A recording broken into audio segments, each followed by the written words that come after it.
en este espacio en nombre de la UNAM, de la FES Iztacala y de la División de Extensión Universitaria, esperando que todos y todas nos veamos beneficiados con este webinar. El tema del día de hoy, ansiedad en y post-confinamiento. Agradezco infinitamente el apoyo de la ponente del día de hoy, la doctora Carolina Santillán Torres Torija. La doctora es licenciada en Psicología, con maestría en Psicología en el área de Medicina Conductual por la Facultad de Estudios Superiores Iztacala de la UNAM. Es doctora en Psicología en el área de Psicología y Salud por la Facultad de Psicología de la UNAM y entrenamiento en terapia de exposición para trastorno obsesivo compulsivo y entrenamiento en terapia de exposición prolongada para trastorno de estrés postraumático por el Departamento de Psiquiatría de la Facultad de Medicina de la Universidad de Pensilvania. Es profesora asociada C de tiempo completo de la carrera de Psicología de nuestra facultad y es coordinadora académica y ponente en la División de Extensión Universitaria. Doctora, nuevamente muchísimas gracias por el apoyo y le cedo la palabra. Bienvenidos y bienvenidas.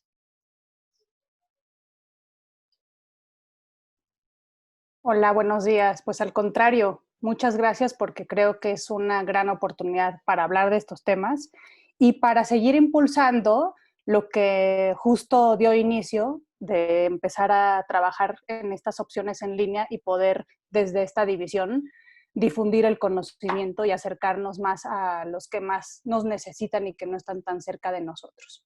Entonces, pues muy agradecida con todos, con la contadora Arreola, con la maestra Juárez, con Yasmín, con Yesenia, con todos los que apoyan para que esto sea posible y pues sobre todo a los que se conectan para escuchar algo que, como dice la contadora, probablemente ya están viviendo y que sí se habían dado cuenta, pero ahora va a ser un tema mucho más visible porque la ansiedad justo pertenece a este aspecto de los trastornos internalizados en donde es mucho más difícil de detectarlos y atenderlos a tiempo, pero también vamos a terminar hablando de que esta crisis es un momento de oportunidad para detección oportuna y canalización.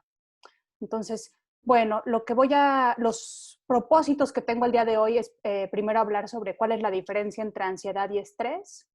Hablaremos de algunos modelos muy sencillos que explican qué es la ansiedad y qué es el estrés en el contexto de una crisis humanitaria, así referido por la Organización Mundial de la Salud.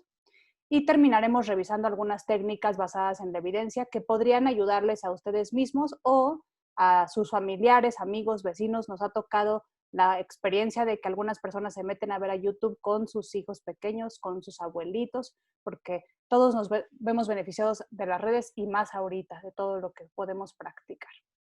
Entonces, bueno, ¿qué es este asunto de la ansiedad? Pues efectivamente nosotros tenemos un diplomado que hablamos un año y un poquito más de qué es la ansiedad, entonces intentaremos resumirla con los criterios académicos del Manual de Trastornos Mentales y Diagnóstico, que la versión más reciente en el 2013 hace una división entre, primero explica que la ansiedad pues es una preocupación excesiva y el truco más importante de la ansiedad es anticiparse a lo que va a pasar y cómo en este contexto de una pandemia en donde en verdad existe una cuestión de vida o muerte, podemos delimitar cuál es la delgada línea entre preocuparse excesivamente y preocuparse proporcional a la amenaza.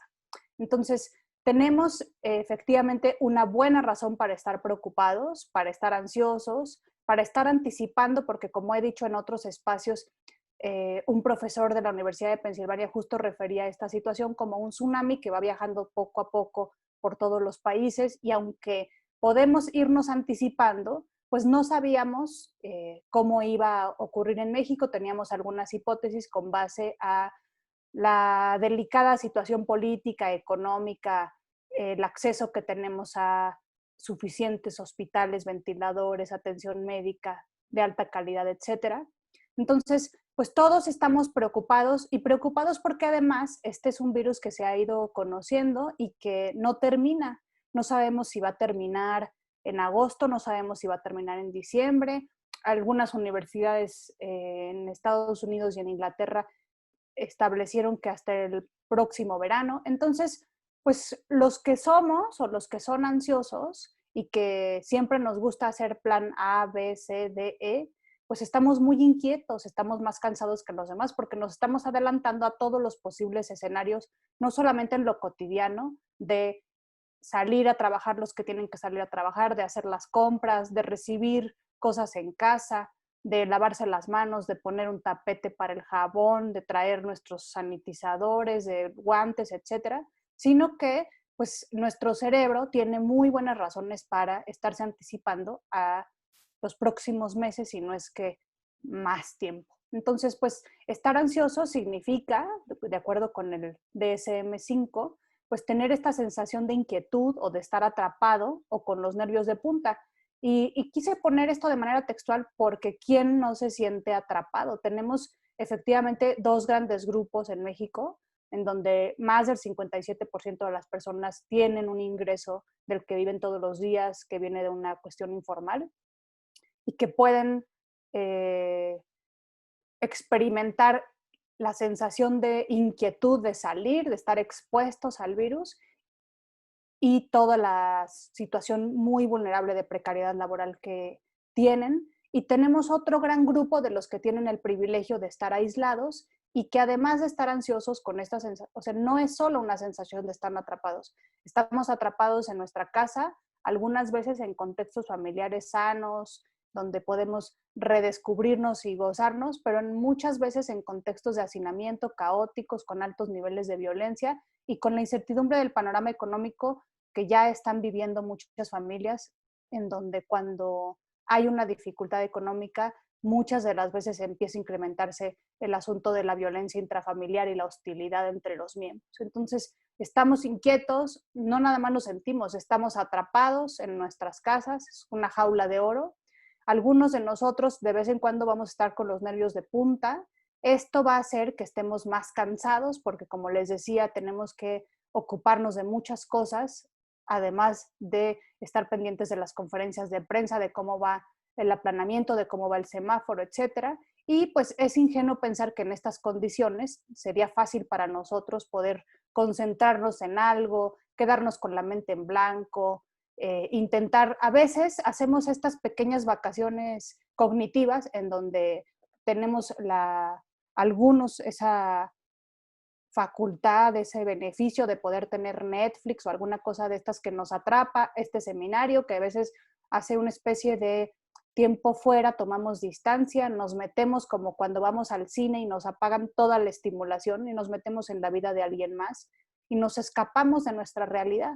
Pero no podemos sostener la atención por mucho tiempo porque pues nuestro cerebro tiene razón cuando nos está interrumpiendo a cada rato y nos recuerda que no es tiempo para estarnos relajando, que hay que estar muy pendientes, o cuando estamos recibiendo noticias de que un vecino, un familiar o un pariente acaba de ser diagnosticado o está siendo hospitalizado con un pronóstico reservado. Todo esto en el marco de las personas que pueden identificar sus emociones, pero también hay un grupo de personas, especialmente nos preocupan los hombres, en donde en este contexto mexicano no están entrenados para hablar de sus emociones, para reconocerlas.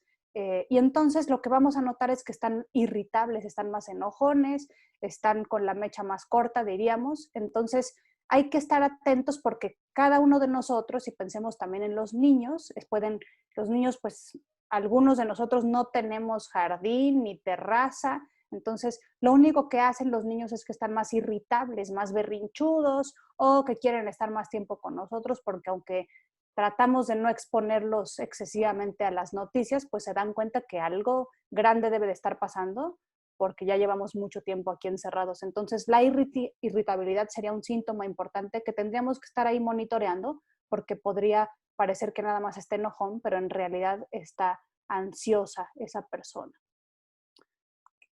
Otros dos criterios de la ansiedad, pues, es la tensión muscular. Es totalmente esperado que cuando estamos expuestos a una amenaza, automáticamente nos apretamos. Algunos de nosotros, ahora que tenemos más tiempo, podemos incluso notar sensaciones que no habíamos puesto atención o no les habíamos puesto la suficiente atención y podemos notar cómo tal vez estamos apretando demasiado los dientes, estamos teniendo algún problema en el cuello, en la espalda, porque cada uno de nosotros ahí es donde guardamos esta muy primitiva respuesta de intentar responder a un evento al que no podemos huir, no podemos escapar, no podemos evitar.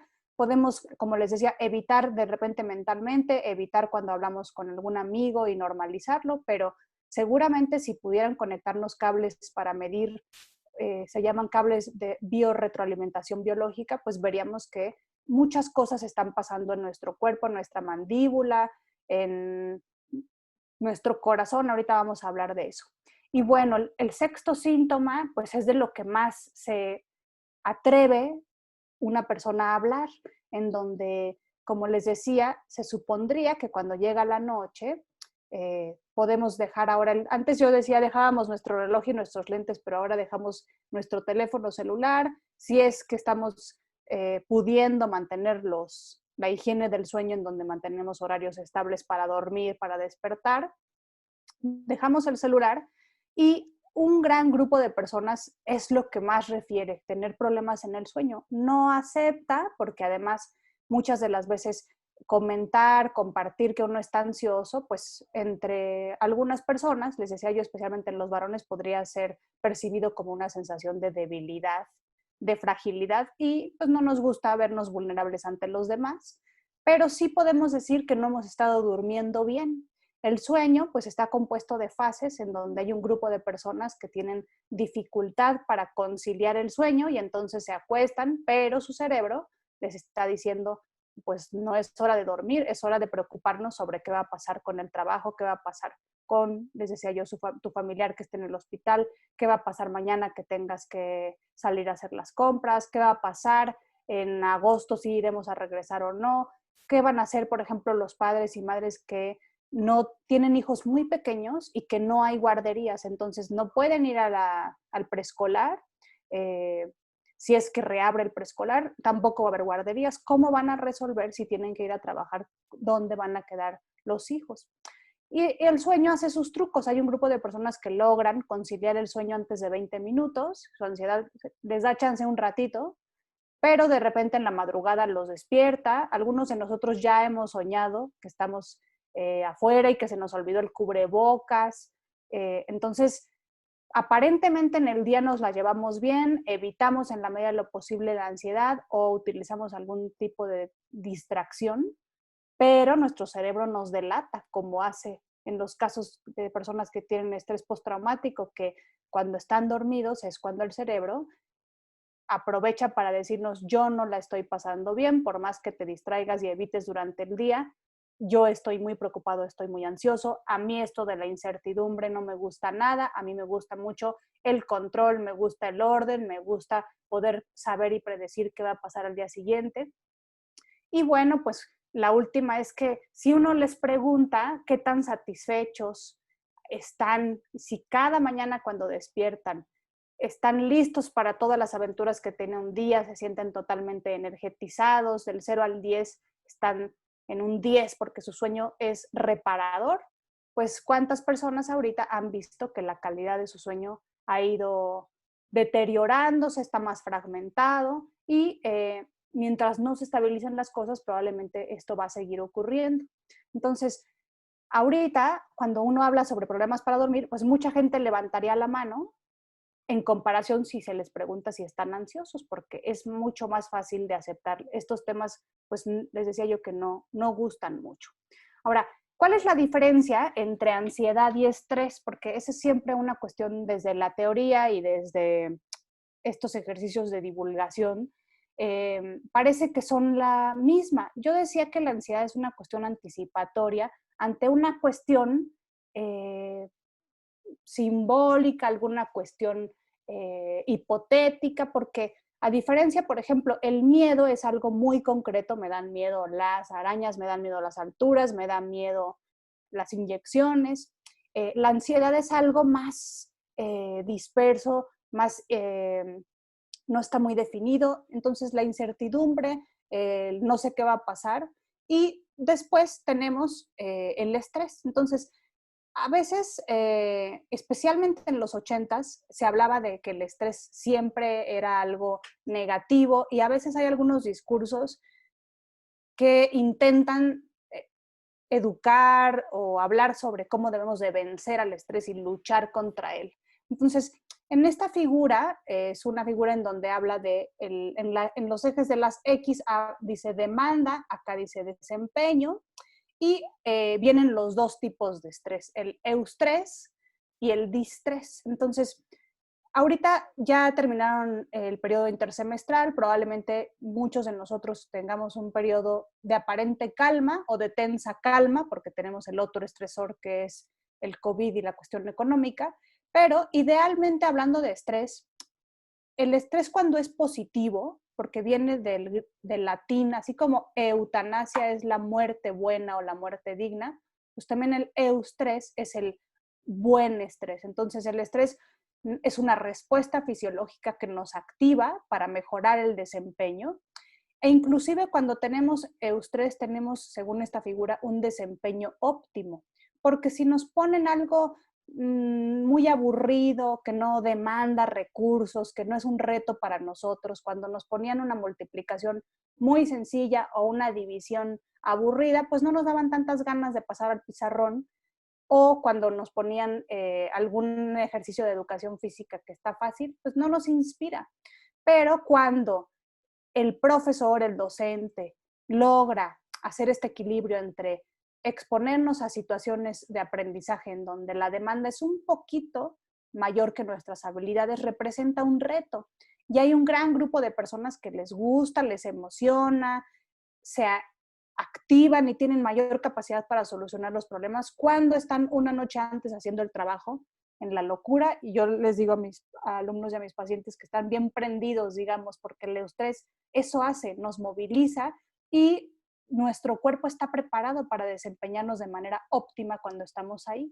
Sin embargo, hay una línea muy delgada de cuando estamos en este desempeño óptimo y cuando el estrés empieza a ser negativo.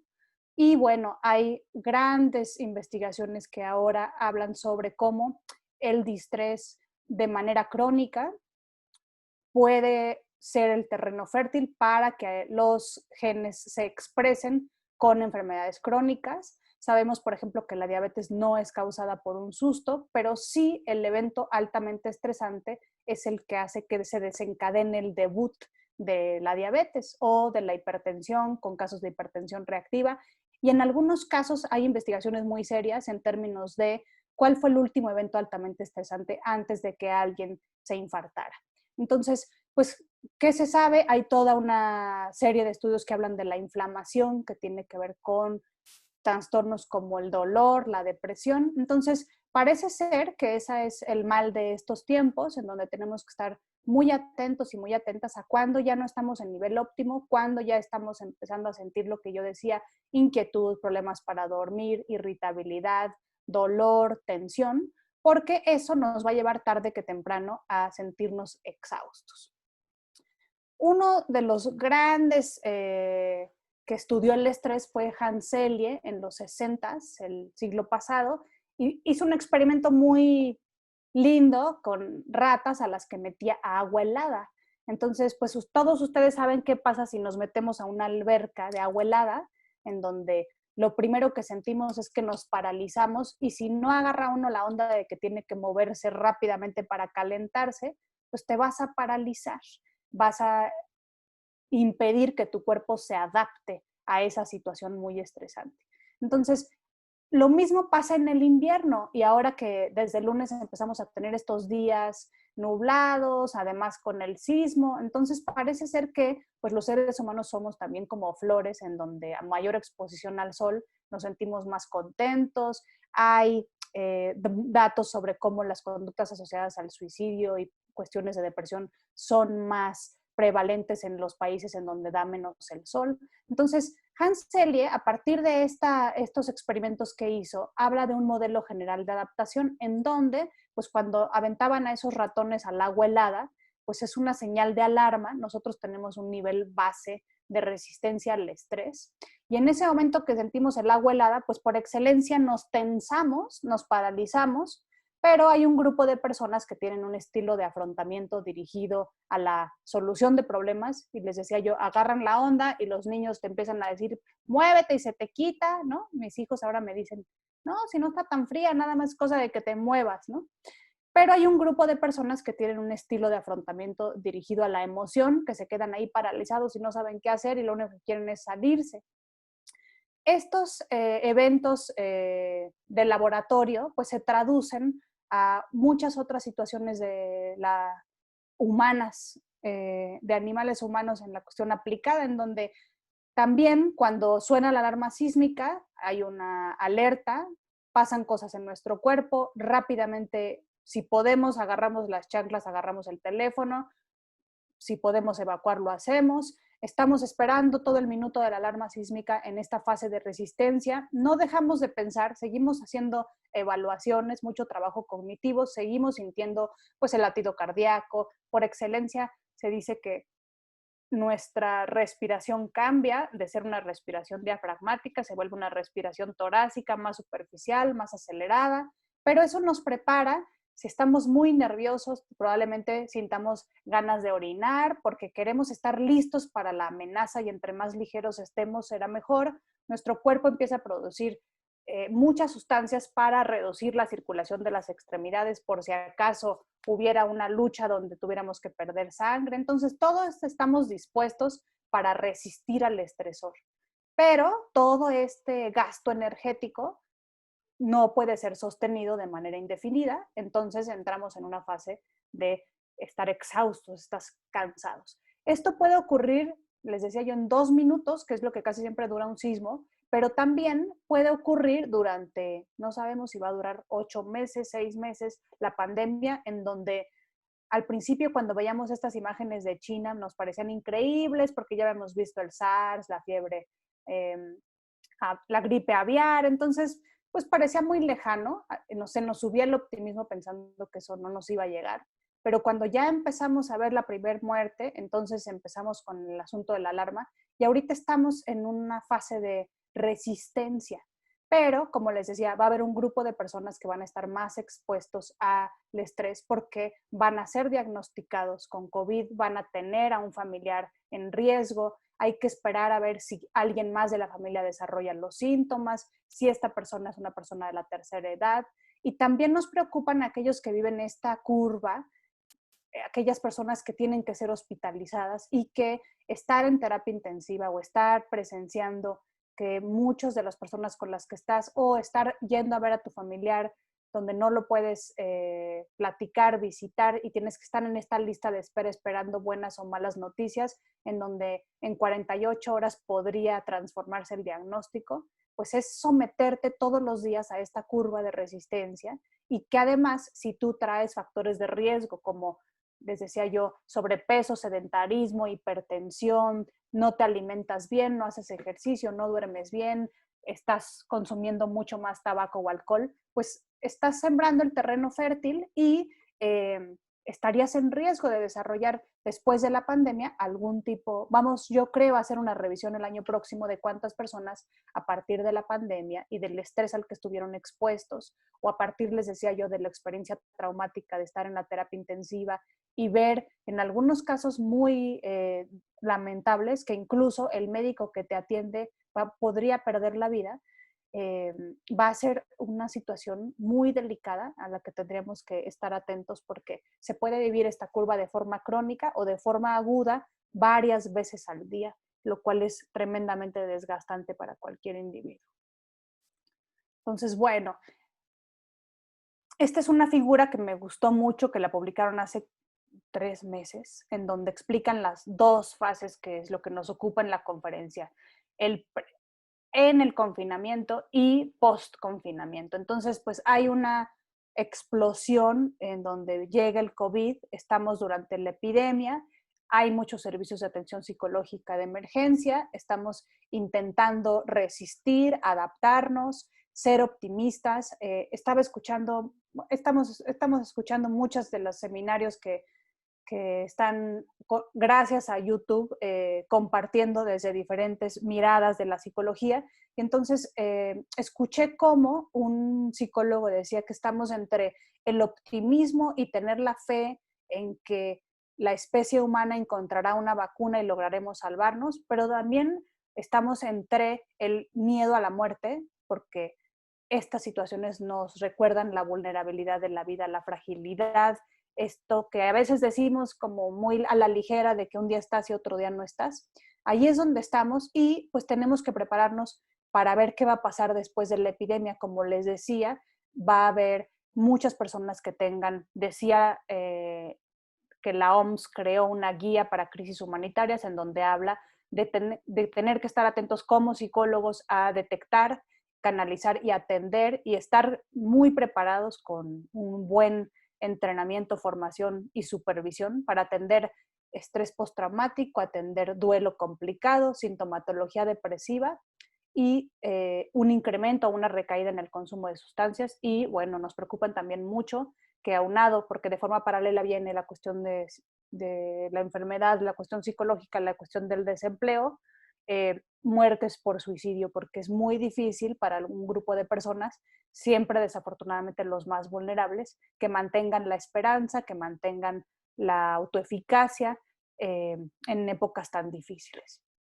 Entonces, bueno, ¿quiénes nos preocupan? En particular nos preocupan aquellas personas que han tenido un diagnóstico previo a la pandemia, que ya tenían un tratamiento, que ya habían sido atendidas por un psicoterapeuta, un orientador, un consejero o un psiquiatra o psiquiatra, porque tenemos que estar muy atentos a que esas personas puedan tener sesiones de refuerzo, puedan seguir tomando y apegarse al tratamiento farmacológico. También es muy importante ver esta crisis como una oportunidad porque pues, se sabe que los trastornos relacionados con ansiedad y estrés debutan aproximadamente entre los 8 y los 10 años. Entonces, es un grupo de riesgo importante y ahora que estamos en familia para identificar si nuestros hijos, sobrinos, vecinos empiezan a dar alguna señal que, como decía al principio la contadora Rivera, sea una oportunidad para ser más visible, que se está mordiendo más las uñas que los demás, que se empieza a jalar el cabello, que tiene dificultades como ya se había esperado que se durmiera solito, todos los días está regresando a dormir con nosotros, que está especialmente preocupado por la salud de algún familiar, algún papá, mamá, que está especialmente ansioso cuando su papá o su mamá se va a trabajar. Obviamente tiene una buena razón para estar ansioso, pero esa ansiedad se empieza a volver desproporcionada porque los niños y las niñas que empiezan a presentar síntomas, que estaríamos hablando según las estadísticas de entre un 20 y un 30% de las personas que padecen ansiedad, pues en promedio tardan en ser diagnosticadas muchos años. La bibliografía internacional nos dice que entre 8 y hasta 20 años. Entonces, sería fantástico que estuviéramos con ese ojo investigador, ese ojo curioso, de poder establecer cuáles niños y niñas no solamente es una ansiedad proporcional a la pandemia, sino que si hacemos una línea del tiempo mental, podemos identificar que han sido niños o niñas que han estado expuestos a mucho estrés, que sus papás o sus mamás o sus abuelitas en la familia hay una cuestión hereditaria, que están en un contexto adverso y que sería una gran oportunidad para empezar a entrenarlos con algo que haría que salieran de la pandemia mucho más fuertes, que salieran diferentes, más preparados para los estresores del futuro, porque estas personas que debutan probablemente van a ser invisibles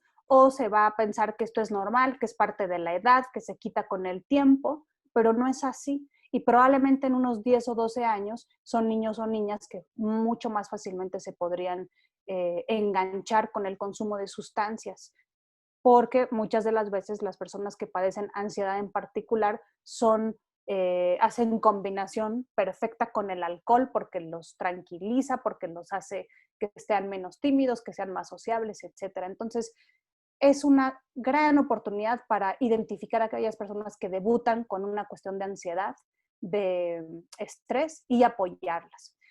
También nos preocupan aquellas que tienen lo que se llama sintomatología subclínica, es decir, no cumplen los criterios para decir que se trata de un trastorno de ansiedad generalizada o un trastorno de estrés postraumático, pero sí son personas que son preocuponas, que son nerviosas, que se saben que no les gusta ya de por sí subirse a los juegos mecánicos, no les gustan las emociones fuertes. Entonces, yo lo que digo es que son personas que se emocionan más que las demás. Como decía al principio, pues son personas que tienen un cerebro de fábrica, desde que formatearon ese cerebro, que se emociona mucho, lo cual es muy bueno porque tienen mucha sensibilidad para muchos temas y que esa ansiedad en sus trabajos les va a ser útil para detectar tempranamente porque esta anticipación les ayuda a planear cuando están en un empleo, en una fábrica, en una cuestión de delicada profesional, pero cómo decirle a ese cerebro, esas personas preocuponas, que apaguen su cerebro,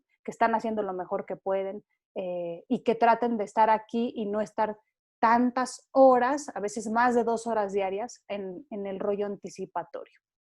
Y bueno, como les decía, por último, nos preocupan aquellas personas de mucho riesgo que están expuestas al COVID porque salen, aquellas que van a perder a un familiar o que van a presenciar, por ejemplo, nos preocupan mucho, claro que en primera instancia el personal médico que está teniendo mucho contacto, es muy fácil desesperanzarse porque además no tienen el equipamiento suficiente, y todas las personas que están atendiendo a un familiar y aquellos que van a estar. Ya hemos tenido algunos casos en la consulta privada en donde son diagnosticados por una prueba, pero la enfermedad no se manifestó, estuvieron asintomáticos, pero sus familiares sí desarrollaron síntomas, están siendo hospitalizados y en muchas ocasiones fallecen y tienen algo que se llama culpa del sobreviviente, lo cual genera mucho riesgo para sintomatología depresiva.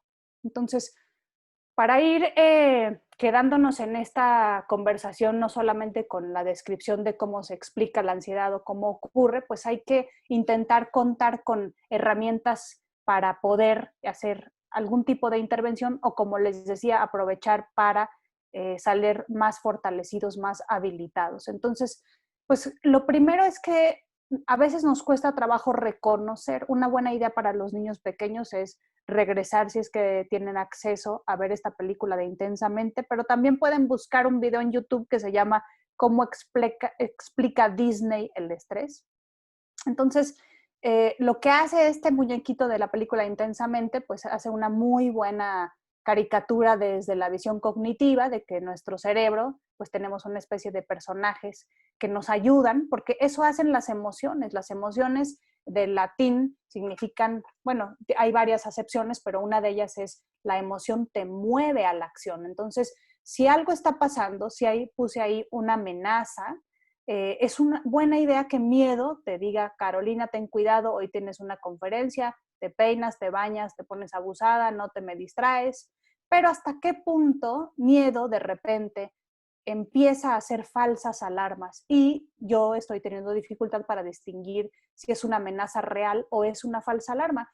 Probablemente algunos de ustedes que están en la Ciudad de México, en la zona metropolitana, pues pueden fácilmente recordar cómo en el temblor, pues casi todos nos quedamos con esta sensación después de que hubo alerta sísmica de que todo el día estamos haciendo un poquito de verificación, que ya es un poquito del espectro obsesivo, pero es amiguísimo de la ansiedad, en donde estamos checando, por ejemplo, yo siempre checo si se mueve este cortinero o si se mueve el garrafón. Entonces, mi cerebro, varias veces, es cierto que hubo muchas réplicas, pero mi cerebro está haciendo falsas alarmas, o a los alumnos les digo que se hacen una especie de control de calidad el resto de la tarde, porque obviamente yo no quiero que me agarre el temblor en una situación en donde no pueda salir de mi casa, en donde esté en riesgo, porque además estoy en un cuarto piso. Pero, como les decía, miedo lo hace en buena onda, lo hace porque me quiere ayudar. No, no es buena idea intentar acabar con la ansiedad, quitarla, luchar contra ella, porque las emociones nos indican algo está pasando, puedo decidir qué tipo de acción voy a tomar.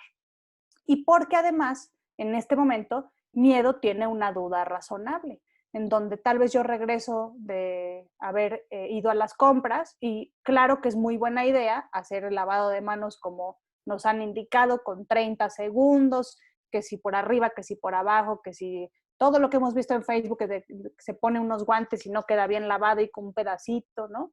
Pero hasta qué punto, si yo ya hice lo que podía hacer, que es seguir todas las indicaciones sanitarias, ya estoy intentando dormir, mi cerebro está detonando falsas alarmas a cada rato pidiéndome que me vuelva a lavar las manos o que haga un repaso mental si hice lo que tenía que hacer o si de repente ahora les digo que con el frío, si me empecé a estornudar, a sentir, no sé, con tos o algo, si será nada más cuestión de que hace frío o será una cuestión de que es COVID y hasta dónde tengo que estar monitoreando los síntomas, ponerles mucha atención o hasta dónde decir probablemente no sea, hay que esperar. Entonces, ahorita el cerebro está muy inquieto porque tiene una duda razonable y bueno, normalmente si es una duda razonable, no en el caso del COVID, pues entonces es una invitación que me hace mi cerebro a decir, a ver, si tú, por ejemplo, en otro caso que no tenga que ver con el COVID, si yo no soy buena para exponer en público, pues me pongo muy ansiosa porque no soy buena para exponer. Entonces es una invitación para entrenarme en habilidades o para pedir ayuda, porque para eso también es útil la ansiedad. Si nos estamos sintiendo inseguros, pues, tal vez es una invitación a mejorar habilidades, a pedir ayuda. Pero también, si no es una duda razonable, si es una duda ansiosa nada más, pues entonces lo difícil es enfrentar y ir a exponer en público, a hablarle a esa chava o a ese chavo que me gusta. Pero ahora en el COVID, ¿cómo le hacemos? Porque tiene el cerebro dudas razonables, debemos o no exponernos, porque no debemos entonces pues hacer cosas que nos pongan en riesgo real, como salir sin cubrebocas y salir a pasear y simplemente exponernos, ¿no? Entonces, pues ahorita está difícil intentar aplacar a nuestro cerebro, pero lo importante es que conozcamos eso, cómo la ansiedad se empieza a meter, diríamos los que hacemos algo que se llama terapia cognitiva, en una combinación entre que se empieza a meter en nuestro cuerpo a través de una respuesta fisiológica y también se empieza a meter en nuestros pensamientos. Me gusta mucho esta imagen, es una imagen que se tomó con una cámara especial, se llama termografía.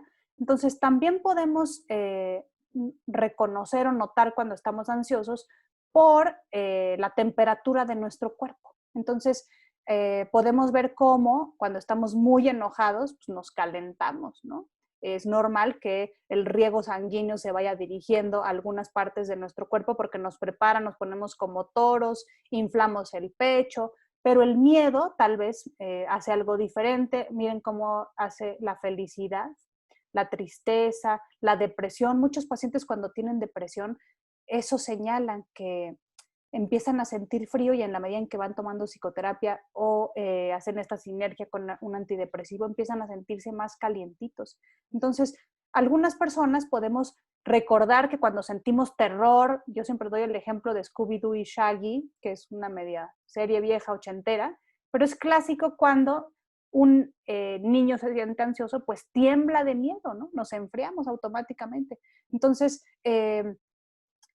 por eso ahorita que estamos en los días lluviosos, pues puede ser que estemos más bajoneados, por eso la importancia de hacer ejercicio, ¿no? De hacer algo para calentarnos. Hay un profesor de la Facultad de Psicología, el doctor Benjamín Domínguez, que estudió durante 30 años trauma y entonces él habla de cómo el calor, los temazcales se utilizaban para eso, ¿no? Para tratar síntomas de ansiedad y ahora dice él que estas bolsitas que venden en los centros comerciales para calentarlos son los temazcales portátiles o los temazcales modernos y cómo él hizo una investigación muy interesante en el sismo del 2017 en donde las personas que llegaban a primeros auxilios psicológicos utilizando una cámara como la que toma estas termografías, identificaba que aquellas personas que llegaban con mayores síntomas de frío eran las que muy probablemente cuando medía 3 meses después cómo estaban generaban estrés postraumático.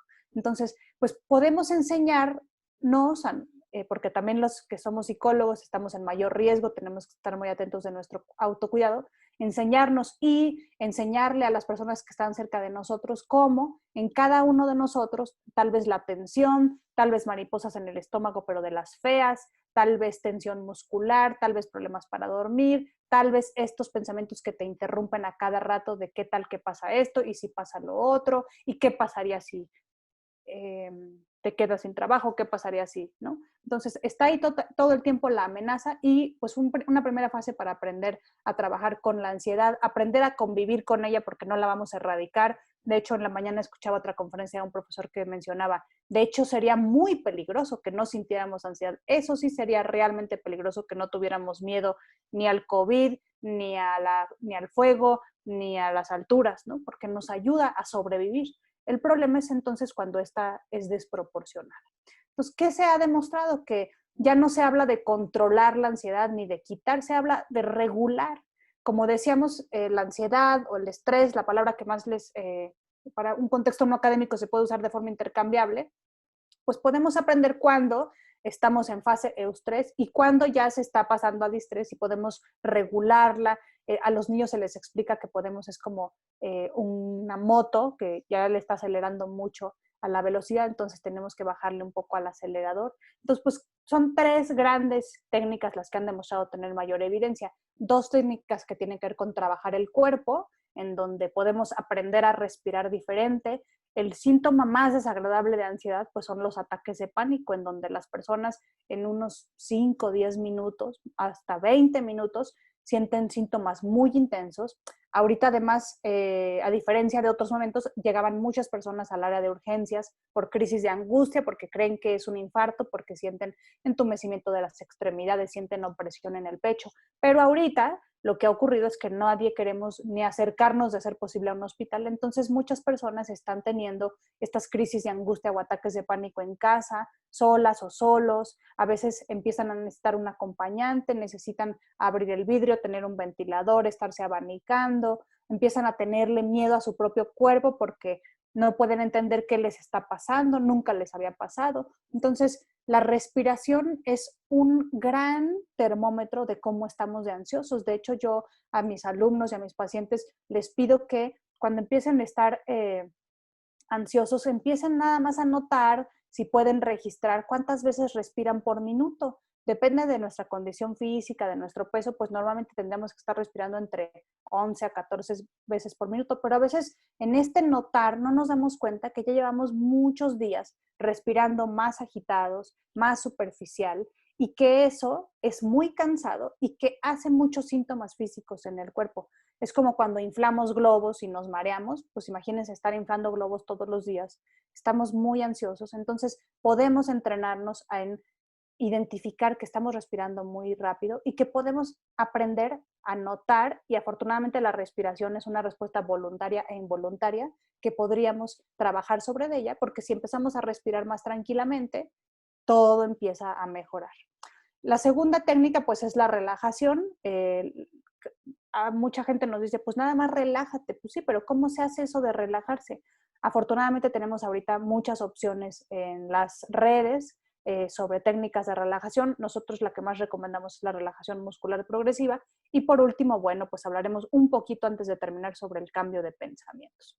Sobre la respiración, a nosotros nos gustaría recomendarles, si ustedes además nos buscan en YouTube o buscan ejercicios de respiración en YouTube, hay muchísimas opciones con música, sin música, con acento mexicano, chileno, argentino, el que ustedes quieran, pero nada más queremos explicarles cuál es la lógica de la respiración. Casi siempre la idea es inhalar en 4 tiempos, hacer una pausa de 2 y exhalar en el doble de tiempo, porque si estamos intentando respirar como cuando hacemos clase de educación física y llenamos los pulmones otra vez, pues otra vez estamos haciendo respiración torácica, que es la que no ayuda. Nosotros queremos fomentar algo que se llama respiración diafragmática, que entra desde el abdomen, inflamos el abdomen y exhalamos como si estuviéramos soplando las velitas del pastel, exhalamos con la boca durante 8 segundos para que poco a poquito esa hiperventilación que algunas personas traen empiece a corregirse. Entonces, si ustedes, por ejemplo, en los consultorios médicos que se ha intentado hacer, que les piden a los médicos y a las médicas entre un paciente y otro,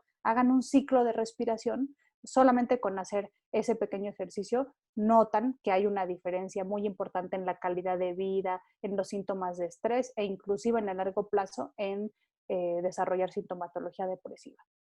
Y otra serie de técnicas que han estado muy en boga desde hace 10 o 12 años que John Kabat-Zinn empezó a trabajarlas en el MIT en Boston, pues es el mindfulness, que es la vacuna perfecta con la ansiedad. Porque ¿qué es esto de mindfulness? Pues se llama atención plena, que es intentar estar atentos en el momento presente. Entonces, así como tal vez logramos, les decía yo, como en el cine, que en el cine nos quitan toda la estimulación para que nuestro cerebro vaya de vacaciones, tal vez logramos esto en esta conferencia, que apagaran toda la estimulación para estar atentos a estas ideas, pues eso intenta hacer el mindfulness, nos entrena en que nuestra mente es muy inquieta y siempre estamos en varias cosas, tenemos muy malos hábitos de estar haciendo dos cosas a la vez, estamos comiendo y estamos viendo el teléfono, yo por ejemplo a veces estoy sacudiendo y estoy, pues, al menos las mujeres además somos muy buenas para esta cosa que hacemos de multitareas.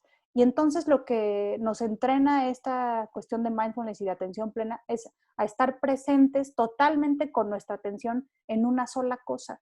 Y que en términos de la pandemia o del COVID es intentar, hice lo que pude el día de hoy, no sé qué va a venir mañana, intento ocuparme de algunas cosas, pero no voy a pasar más de 20 minutos preocupada por el futuro, haciendo muchos planes, que la verdad la mayoría de ellos no los voy a llevar a cabo. Me da mucha tranquilidad tener muchos planes, pero me quita mucho tiempo, me genera mucho desgaste, mucha tensión, empiezo a sentirme mal y regreso a, ahorita estoy lavando los platos. Voy a disfrutar cada una de las cosas que les decía, para los privilegiados nos da oportunidad de disfrutar, limpiar mi casa, disfrutar, tener un techo, tener comida, poder tender mi cama con tranquilidad, jugar con mis hijos, cocinar, ¿no? Llevar una vida más tranquila y más calmada y menos acelerada. Bien. La relajación muscular progresiva, les decía yo, es un ejercicio muy sencillo. La lógica es apretar los músculos 10 segundos y tensarlos durante 20 segundos. No es una técnica para aprender a dormir, es una técnica para identificar señales tempranas de tensión. Y pues si ustedes buscan respaldo académico, hay muchas publicaciones al respecto de pacientes con hipertensión, con fibromialgia, con dificultades que se reflejan en una enfermedad física, donde se ha demostrado que utilizar esta técnica, que son casi siempre, hay muchos videos en YouTube que duran aproximadamente 35, algunos 40 minutos, son para muchos pacientes que tienen dolor de cabeza crónico, que es relacionado con una cuestión tensional, ayuda muchísimo y es una gran oportunidad para tomar curso de verano en manejo de la ansiedad y que empezaran esta idea de 21 días practicar un nuevo hábito y que empezaran a intentar todos los días conectarse con sus audífonos y hacer un ejercicio de relajación muscular y empezarían a notar cómo vuelven a estar mucho más presentes y a escuchar a su cuerpo, porque decíamos que lo primero es notar y empezar a sentir la diferencia entre un músculo tenso y un músculo relajado. Y bueno, la hipótesis será, entre más relajados estén, estarán más contentos, se podrán concentrar mejor y podrán desempeñar mejor sus actividades. La última idea de la que quiero hablar, pues es la más difícil, que es el cambio de pensamientos, pues que se ha visto que la ansiedad casi siempre tiene tres grandes mentiras, que son que el mundo es peligroso, que yo no soy muy hábil o eficaz y que yo soy más vulnerable que los demás. Y con el COVID, pues las tres cosas, la ansiedad es como si dijera, ves como tengo razón, el mundo es peligroso, tú eres más vulnerable que los demás de que a ti te vaya a dar COVID y eres menos eficaz y quién sabe si tú vayas a salir adelante.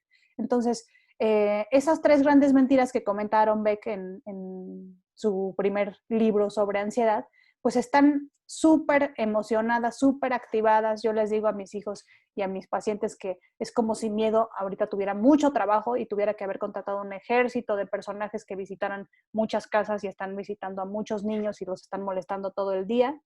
Y que en muchos casos para muchos niños en la noche es cuando miedo dice, híjole, ya va a empezar mi jornada porque yo en la noche es cuando más chamba tengo de estar despertándolos a todos con buenas razones para preocuparse.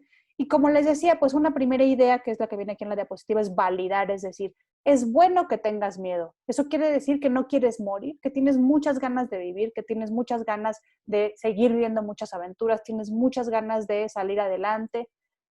Es muy bueno que te preocupes porque eso quiere decir que amas a tu familia, que quieres que sigan viviendo, que tienes una buena relación. Entonces, primero que nada, porque muchas de las veces con el rollo de la ansiedad nos dan ganas de decir, ay, no pasa nada, relájate, pero sí pasa algo, me está pasando algo, me activé, me emocioné, se me movió el tapete, me recordó otro evento traumático que ya había vivido, en donde yo me sentí tal vez de chiquito incapaz, ineficiente, impotente. Entonces es muy importante validar la emoción.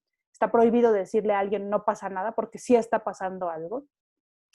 Tal vez es desproporcionada la reacción, pero sí está pasando algo. Pero lo más difícil es intentar cambiar. Entonces, en este cambiar, pues, ¿qué sabemos? Que la ansiedad por excelencia hace varios trucos. Decíamos, se anticipa, eh, nos mete la duda de ¿y qué va a pasar? No le gusta a nuestro cerebro la incertidumbre y a la ansiedad le encanta no solamente meternos pensamientos de incertidumbre, sino imágenes, imaginarnos que estamos infectados, imaginarnos en el desempleo, imaginarnos abandonados sin nuestra familia, imaginarnos sin pareja si es que no la han podido ver en estos días. Entonces, cuando la ansiedad logra meterse en nuestra cabeza, pues obviamente crea más síntomas físicos y nos hace confundir a veces entre lo posible y lo probable, porque sí sería posible que nos quedemos sin trabajo, sí sería posible que perdamos a nuestra pareja, sí sería posible que estemos infectados, pero ¿qué tan probable es esta situación? Tal vez es muy poco probable y tal vez un actuario nos diría, es tan poco probable que ni siquiera vale la pena que le inviertas más de 20 minutos diarios. Ya hiciste, te ocupaste, no te preocupaste. Y como les decía, me gustaría mucho que intenten probar esta idea en ustedes, que tienen que cuidarse mucho porque están atendiendo a otras personas y en las personas a las que están atendiendo, que hay que hacer esto que dice Marshall Linehan de la aceptación incondicional desde la terapia dialéctico-conductual, en donde pues nuestra ansiedad nos está intentando ayudar, ya llegó, se quiere instalar en nuestra casa, nosotros podemos decidir si queremos hacerle una camita para que se quede a vivir con nosotros hasta diciembre o no, le vamos a decir gracias por querer ayudarme, entiendo que estás preocupada, yo también, pero creo que no es muy buena idea que esté invirtiendo tanto tiempo contigo. Mejor estos 20 minutos diarios me voy a poner la meta de hacer estos estilos de vida que nos fortalecen y nos ayudan. Yo soy fiel creyente de tener un contacto social significativo porque protege de enfermedades físicas y enfermedades o de cuestiones de salud mental y hacer ejercicio, pues estamos hechos, éramos nómadas, no estamos hechos para estar acostados o sentados todo el día frente a un escritorio. Nuestro cuerpo necesita liberar toxinas, necesita sudar, hacer el amor obviamente que también es fantástico, pero si ustedes hacen ejercicio todos los días o bailan todos los días al menos media hora, es una excelente manera de estar sacando todos los químicos que uno segrega cuando está ansioso, porque si no, pues se queda uno en un caldo de cultivo y por eso siempre recomiendo el libro de Por qué a las cebras no le salen úlceras de Robert Sapolsky, que creo que es la autoridad en el mundo que estudia estrés y que lo primero que dice es que tenemos que bailar, tenemos que correr, si no podemos ahorita seguir el impulso primitivo de salir corriendo de la desesperación, sí podemos al menos correr en la cocina, correr en la sala, correr en la habitación y sentirnos más felices. Y bueno, pues finalmente hablaré de la personalidad. La personalidad es bien traicionera. Esta situación de contingencia, desde mi punto de vista, es una gran invitación para adaptarse y para ser flexibles. Entonces, hay un grupo de personas, hay un grupo de docentes, un grupo de pacientes que no quieren regresar a la terapia porque dicen que no es igual, que hasta que nos podamos ver, ellos no se van a mover de su trinchera. Y entonces vemos cómo hay algunas personas que les cuesta mucho trabajo adaptarse a esta nueva normalidad, que creo que es como la expresión del año, en donde hay algunas personas que dicen, no, lo único que están esperando es o que venga la vacuna o que regrese todo como estaba para que sigamos dando clases como estábamos, pero en una de esas efectivamente ya no vamos a regresar. Y va a haber un grupo de personas que tienen esta rigidez para adaptarse, que van a estar peleados y que van a estar con el debería muy activado desde las distorsiones cognitivas de Albert Ellis, en que las cosas no deberían de ser así, en que el gobierno no debería de hacer las cosas así, en que tú deberías, y que eso pues les va a causar muchos corajes, además de ansiedad les va a causar muchos corajes. Y pues Darwin lo dijo, que el que mejor se adapta, mejor sobrevive, y esta no va a ser la excepción. Entonces hay que estar checando. Yo les recomiendo que al menos revisen a dos grandes autoras, a Carol Dweck, que tiene varios videos que están en español en YouTube, que habla de esta mente de crecimiento o growth mindset, en donde ella dice, a ver, hay dos grandes grupos de personas, mente flexible, mente de crecimiento y mente rígida. Algunas empresas incluso ya están usando este criterio para contratar a sus colaboradores, porque tener a alguien de mente rígida, pues tal vez sea buena idea si se trata del departamento de finanzas, del departamento de contabilidad, pero en general, pues un buen director, un buen líder es el que se logra adaptar, el que toma en cuenta la opinión de sus colaboradores, el que es flexible, el que no se clava en lo que pudo haber sido, sino que da rápidamente vuelta a la página. Entonces les recomiendo mucho que revisen cómo ella ha trabajado esta mente de crecimiento con docentes, con colaboradores en organizaciones, y que ustedes empiecen a checar si les está costando trabajo adaptarse a esta nueva normalidad o no. Y también les recomiendo mucho a Edith Grothberg, que habla de la resiliencia, porque si bien es cierto que un 20 o un 30% de las personas van a desarrollar cuestiones de salud mental, como les decía, principalmente estrés, duelo, depresión, consumo de sustancias, trauma o conductas asociadas al suicidio, el 70% de las personas van a salir adelante con sus recursos. Entonces ella habla de, hay un ejercicio muy famoso de yo soy, donde podemos poner en papel todo lo que construye nuestro autoconcepto, nuestra autoestima. Yo puedo, entonces todas nuestras potencialidades y nuestras capacidades, y yo tengo en forma de habilidades, competencias, pero también recursos, apoyo social que me va a ayudar a salir adelante. Entonces, son, creo, oportunidades para también, si podemos, leer en estas épocas. Entonces, pues como conclusión, yo no me quiero ir sin decirles que tal vez se me pasa el optimismo, que es una gran oportunidad para poner estos temas sobre la mesa porque se hacen mucho más visibles.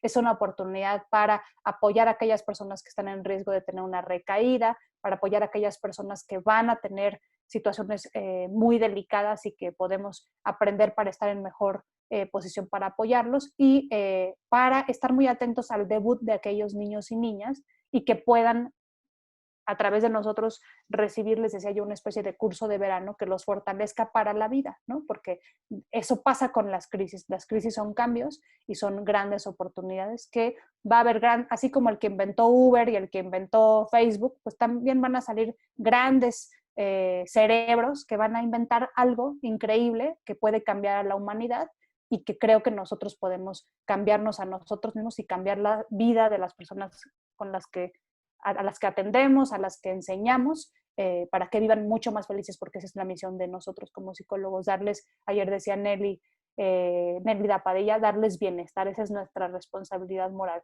Y bueno, pues muchísimas gracias de verdad por haberse conectado y muy interesada en escuchar las preguntas que tienen sobre la conferencia.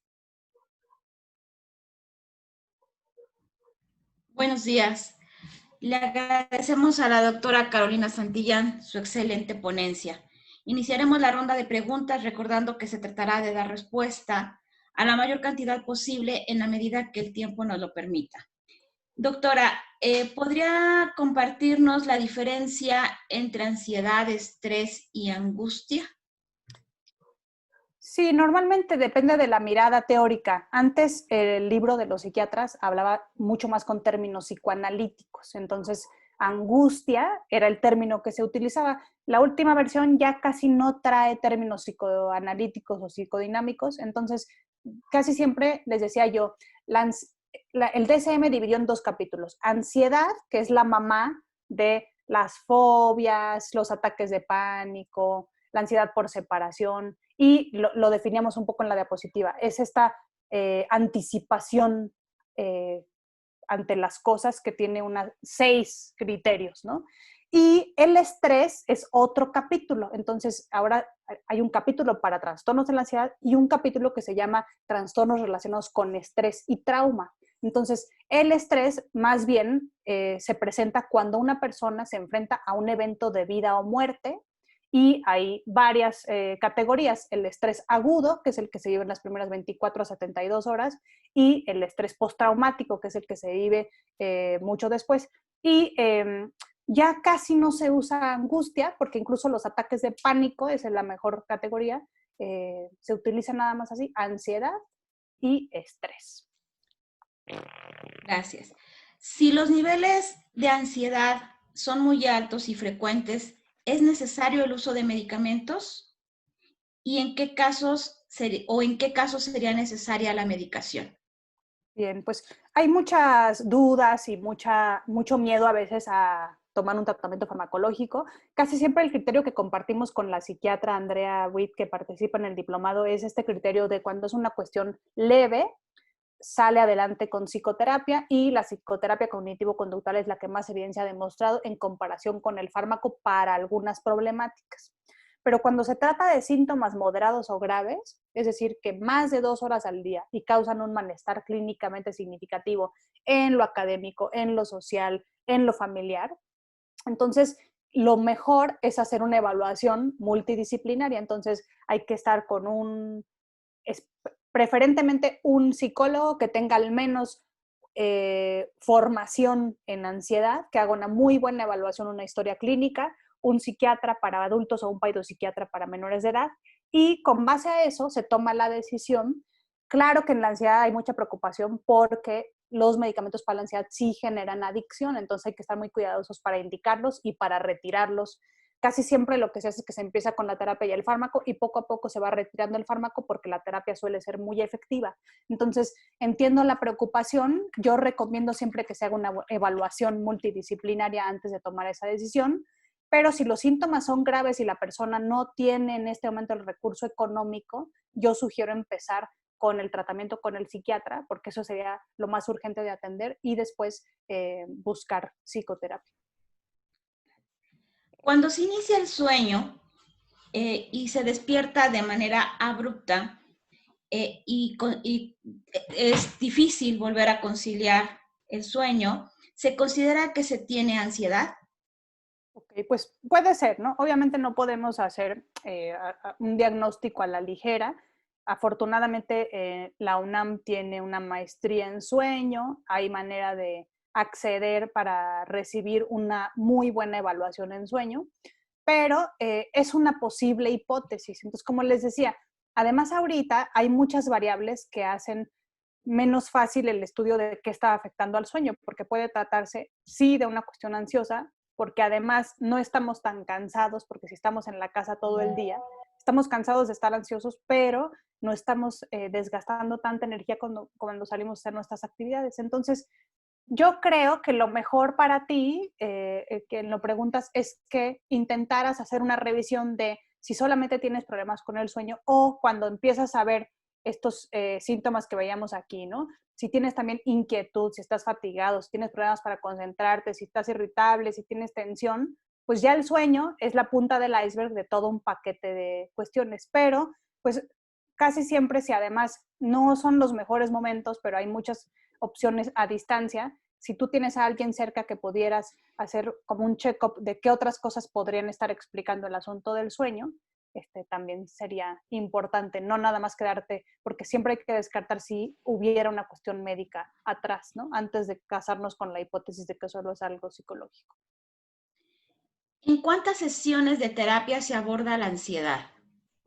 Bien, pues obviamente depende del caso. Un psicólogo casi siempre hace una evaluación. Normalmente se sabe que en México las personas, por cuestiones económicas y de movilidad, atienden en promedio a 5 sesiones nada más. Entonces, la terapia cognitiva, si solamente es una cuestión de ansiedad, si no hay un trastorno de personalidad, por ejemplo, es una terapia breve. Eso quiere decir que se trabajan casi siempre máximo 10 o 12 sesiones. Normalmente son sesiones de 50 minutos y no son sesiones basadas en el desahogo, son sesiones de entrenamiento en habilidades. Entonces tú vas a una sesión de psicoterapia en donde te van a dejar tarea y en donde al menos vas a tener que hacer 1 hora de ejercicios todos los días. ¿Qué tipo de técnicas se recomienda aplicar en niños ansiosos? Bien, pues como les decía, la terapia cognitiva tiene 2 grandes componentes. La primera es intentar que los niños conozcan y reconozcan las emociones, que identifiquen qué está pasando en su cuerpo y cómo se sienten las emociones, si cuando me enojo me caliento, si cuando me tengo terror me enfrío, si me tiemblan las manos, si me dan ganas de hacer pipí, si me duele la cabeza, antes si tenía que ir muchas más veces a la enfermería. Entonces, primero es toda una cuestión de psicoeducación emocional, de notar, reconocer e identificar las emociones, pero la segunda gran parte es hacer una combinación entre algo que se llama reestructuración cognitiva o cambio de pensamientos, es decir, identificar cuándo miedo está exagerando, se está adelantando, me está activando porque me quiere ayudar.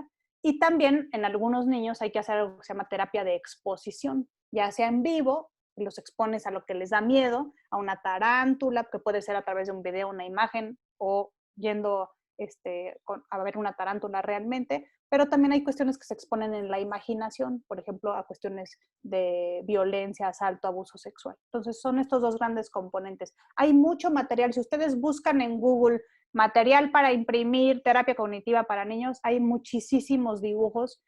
Afortunadamente, también tenemos la posibilidad de meternos al libro UNAM. Hay muchos libros en español para niños que ustedes pueden revisar y que traen todos los ejercicios. Parece terapia de juego, pero no lo es. Están todas las actividades listas para que ustedes las trabajen, inclusive en una versión a distancia en sus pantallas o algo así. ¿Qué técnicas o estrategias se utilizan para disminuir o controlar el estrés y la ansiedad? Pues yo les decía que en general es muy buena idea no nada más quedarse con la terapia, en donde se hace esto que decía, psicoeducación, técnicas de relajación, exposición y reestructuración cognitiva. Pero también no podemos apostarle nada más a la terapia si no hacemos cambios en el estilo de vida. Entonces yo les hablaba de los factores protectores que en general son el apoyo social, el aislamiento no es bueno para nadie, la ociosidad es la madre de todos los vicios y de la ansiedad íntima amiga, y el ejercicio físico. Entonces, sí es una invitación a reflexionar sobre cómo yo he ido construyendo terreno fértil. Entonces, creo que la psicoterapia basada en la evidencia más un cambio en el estilo de vida son los predictores de éxito terapéutico. ¿Qué hacer cuando la ansiedad se expresa comiendo a cada rato? Ok, es una muy buena pregunta, porque además ahorita hay más disponibilidad, ¿no? Cuando uno trae sus toppers cargando, pues nada más hay. Entonces, esto es lo básico del conductismo, el control de estímulos. Entonces, si uno se empieza a dar permisos de tener mucha comida, pues es mucho más difícil resistirse a la tentación porque está uno a 50 pasos de los chetos, de los totopos, de lo que quiera. Entonces, tenemos que ser muy cuidadosos sobre la disposición que tenemos. En México además tenemos un gran problema de obesidad porque además nuestra dieta es rica en carbohidratos. Entonces, hay muchísimas opciones para que hagan recetas en esta época, pero lo más importante sería que se les baje un poco el optimismo, porque cuando uno compra las cosas, uno dice, no, pues esto me va a durar 3 días, pero la verdad es que no, se lo va a echar uno en una sentada. Entonces, ¿qué pasaría si, aprovechando que va a acabar la semana, si ustedes salen a hacer las compras, pues no se les debe de bajar el optimismo, deben de decir, en la medida en que yo tenga menos disponibilidad, ahorita no estoy lo suficientemente fuerte para poder controlar el asunto de la comida. Entonces, intentar no tener los alimentos que ya sé que voy a recaer. Y lo que decíamos un poco en la conferencia, cuando es muy fácil distinguir si es hambre o es ansiedad, porque cuando es hambre, pues te duele la cabeza, la panza te ruge, ¿no? Se te baja el azúcar. Pero cuando es ansiedad, es una urgencia. Y el hambre se va construyendo la sensación poco a poco de más hambre. Y cuando es ansiedad, es de pronto un subidón de ansiedad por comer. Y casi siempre pues se nos antoja más el carbohidrato, el azúcar rápida que nos da este punch, ¿no? Entonces, ¿qué pasaría si yo puedo notar eso? No es hambre, porque el hambre se va construyendo poco a poco. Esto es ansiedad. No será una invitación para que cambie de actividad, simplemente con cambiarme de lugar en la casa. Ya estuve mucho tiempo aquí, más de 50 minutos leyendo, estudiando, trabajando. No será tiempo para que me estire un rato, no será tiempo para que me mueva, brinque la cuerda, le hable a un amigo un rato. Entonces, creo que control de estímulos e identificar, no será tiempo de mejor tener mi agua lista para tomar mi agua, porque algo tengo, no será tiempo de que si estoy muy inquieta puedo estar jugando con mis manos, haciendo otra cosa, ¿no? Pues hay que, yo digo que controlar los estímulos, notar la emoción, tratar de cambiar de actividad. Y si esto es algo muy intenso, pues hay un gran libro que se llama El Método Beck, que lo escribe la hija de Aaron Beck, que es terapia cognitiva para bajar de peso, que también pueden revisar toda la intervención de terapia cognitiva para trabajar con ansiedad y comer. La incertidumbre del tiempo que va a durar la pandemia nos mantendrá en constante ansiedad y estrés. No necesariamente, porque nos estamos empezando a adaptar a estas nuevas formas de convivencia. Entonces hay un grupo de personas que les costó trabajo. Yo he visto cómo al principio pues era una invitación a utilizar las plataformas, pero ahora tenemos todos que capacitarnos y no hay de otra, esto es lo que hay, ¿no? Entonces, pues conforme va pasando el tiempo, se esperaría que el 70% de las personas logren aceptar y empiecen a adoptar nuevas formas de vivir. Sí hay un grupo de personas a las que hay que estar atentas que lejos de ir mostrando mejoría y mayor capacidad para adaptarse, el estrés empieza a incrementar, pero no sería el resultado esperado.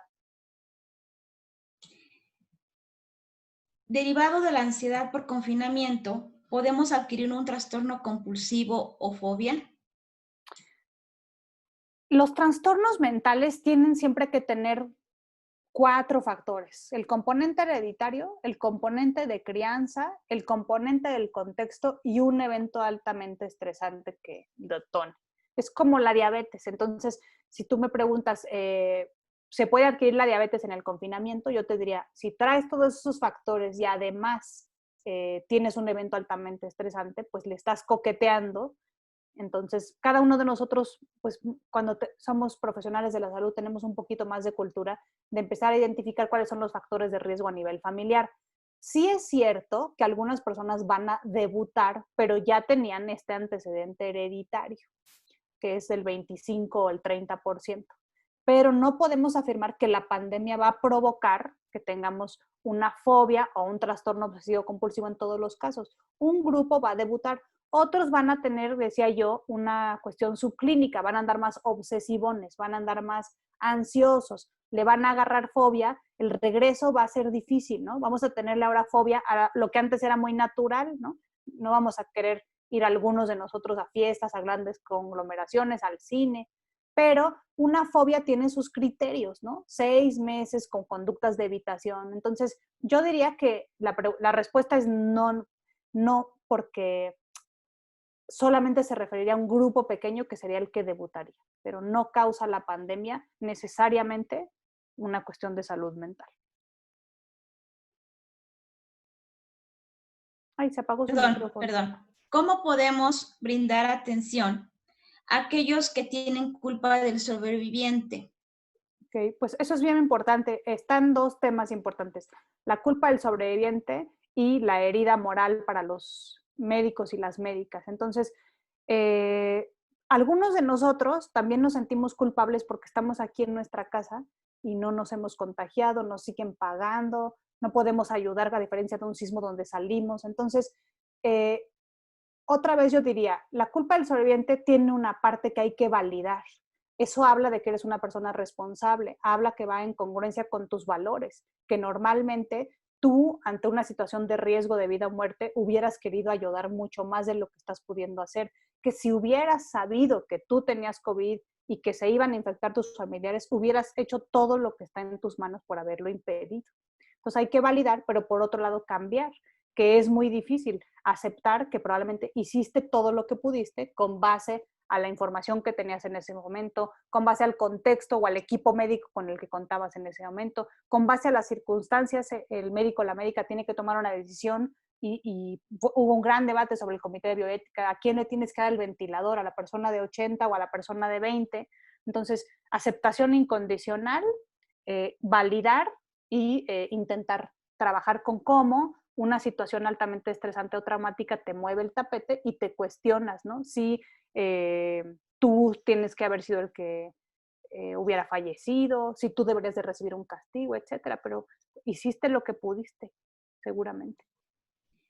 ¿Qué se puede hacer con las personas que tienen Parkinson, que a pesar de su tratamiento, ahorita se les hace más complicado controlar sus movimientos? La verdad es que yo soy una ignorante en ese tema.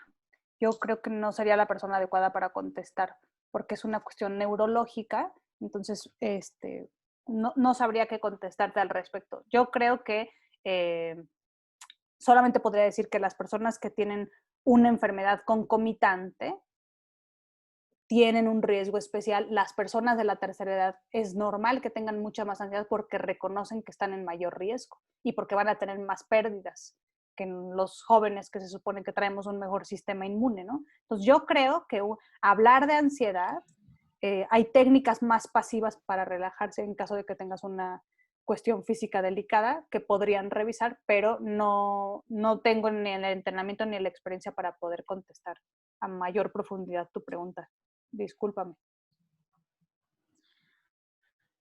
Aparte de brindar ayuda psicológica, ¿se puede hacer uso de ayuda alternativa como lo es la homeopatía, las flores de Bach? Desde mi punto de vista, tenemos que ser muy responsables.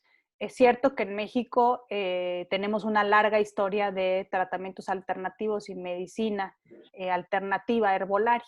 Sin embargo, estamos tratando con una crisis humanitaria, en donde tenemos la obligación, diría el código ético, de tratar de ofrecer la mejor calidad de atención posible para nuestros pacientes. Desafortunadamente, ni la medicina herbolaria, ni las flores de Bach, ni las constelaciones familiares, pueden revisar la opinión que tiene la Sociedad Mexicana de Psicología, el Instituto Nacional de Psiquiatría, en las guías clínicas para el tratamiento de la ansiedad y la Asociación Americana de Psicología, no tienen ningún tipo de evidencia.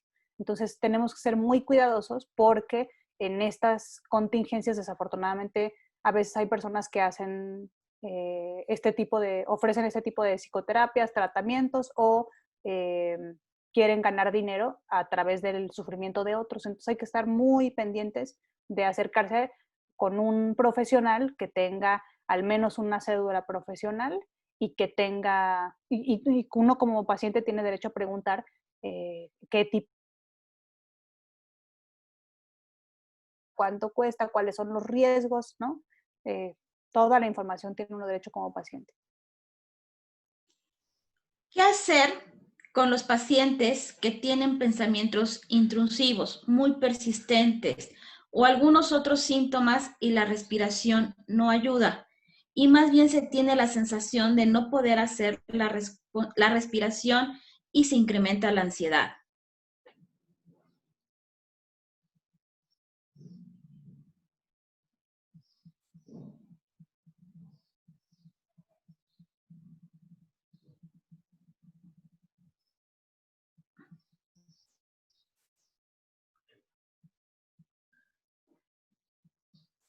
¿Sí me oye, doctora Caro?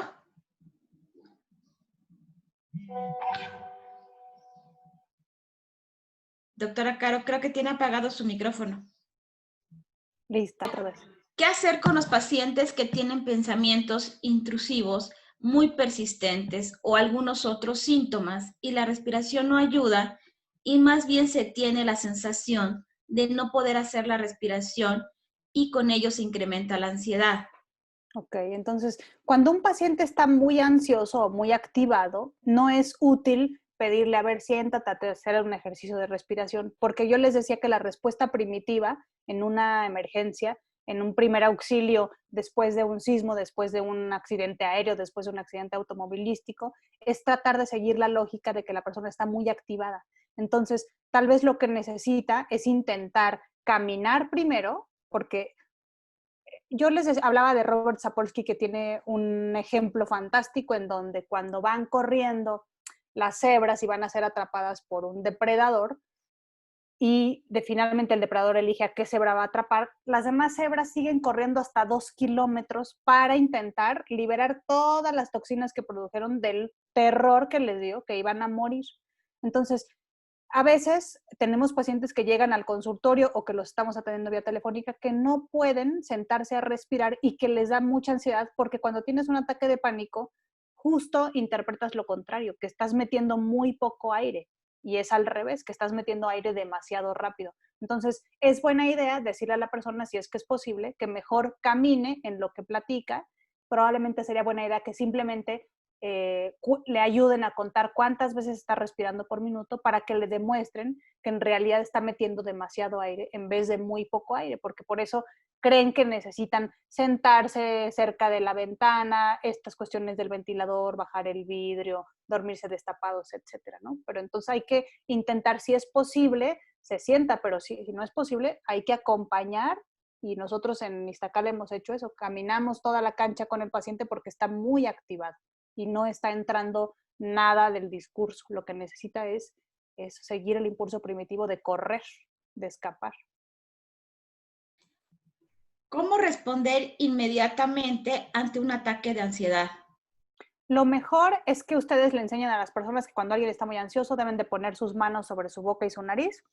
Por eso utilizan en los aviones la bolsita para reciclar el aire. Y si ustedes ponen su mano sobre nariz y boca, 2 minutos, lo que va a empezar es que los gases se empiezan a balancear y van a empezar a dejar de sentir el zumbido en los oídos, el frío, el escalofrío, la tensión. Eso es lo mejor. Si no se puede, pues estar en un lugar público, pues pueden ponerse la bufanda, la cobija de la cama, todo lo que haga que obviamente les da mucho miedo porque ellos creen que están metiendo muy poco aire y que lo que necesitan es oxígeno, pero en realidad están haciendo lo contrario. En las etapas de duelo, ¿dónde se encuentra la ansiedad y el estrés? Ay, pues yo creo que el duelo, no, yo nunca me he asomado a revisar esa bibliografía, pero yo creo que en todas podría estar, pero no necesariamente tiene que estar presente. Acuérdense que el duelo más bien es pariente, amigo, familiar de la sintomatología depresiva, de la desesperanza. Entonces, las fases, ¿no?, del enojo, la aceptación, la negociación y la aceptación son más amigas de la depresión. El problema es que la depresión en muchas ocasiones es comórbida con la ansiedad. Entonces, yo más bien diría, la depresión o la sintomatología depresiva es mucho más probable que esté presente con el duelo y a veces en cada una de las etapas podría haber ansiedad, pero no tiene que haber ansiedad, no es criterio. ¿Qué hacer cuando la ansiedad produce desmayo? Pues hay muchos pacientes que cuando están muy ansiosos se desmayan, se desconectan, es apagar o bajar la palanca de un trancazo, digamos. Entonces, la ansiedad por excelencia nos pide que evites, escapes o huyas, porque es una emoción que te indica, esto es amenaza de vida o muerte, si más vale aquí corrió que aquí murió. Entonces, hay algunas personas que hacen eso, que se desmayan, especialmente, por ejemplo, cuando hay una respuesta que se llama bifásica. Hay personas que cuando ven sangre, es un elevado nivel de presión arterial seguido por un desplome de la presión y ahí se desmayan. Entonces, no se deben de asustar. A veces pueden identificar señales tempranas de que ya se van a desmayar.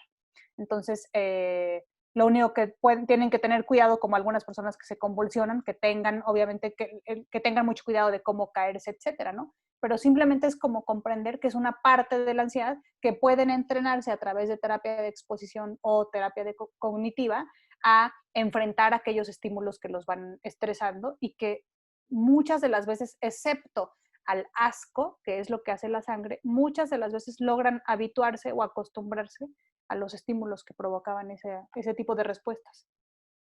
Gracias. En el caso de los adultos mayores, ¿qué especificidades hay para atender la ansiedad por el confinamiento?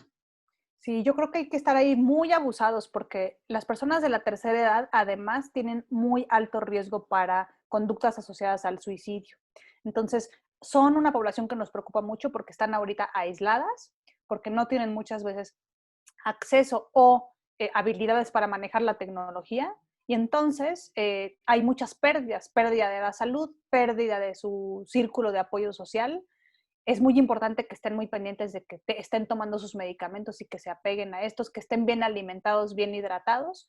Pero afortunadamente hay nosotros hemos subido al canal de YouTube algunas presentaciones, además con letra grande, y algunos círculos de grupos de personas mayores en algunos municipios, por ejemplo, aquí Naucalpan y Tlanepantla, siguen trabajando las personas mayores cuando pueden, se juntan a través del teléfono para seguir practicando algunas cuestiones de estiramiento, fortalecer la red de apoyo, los ejercicios de relajación que les decía de forma más pasiva. Y si se meten a YouTube, hay videos muy interesantes de ejercicios aeróbicos o yoga, estando sentados, que les ayudan mucho porque hay que estar movilizándonos, ¿no? Y estar, sí, activos, distraídos y apoyados. Entonces, hay muchos recursos y son una población que nos preocupa bastante.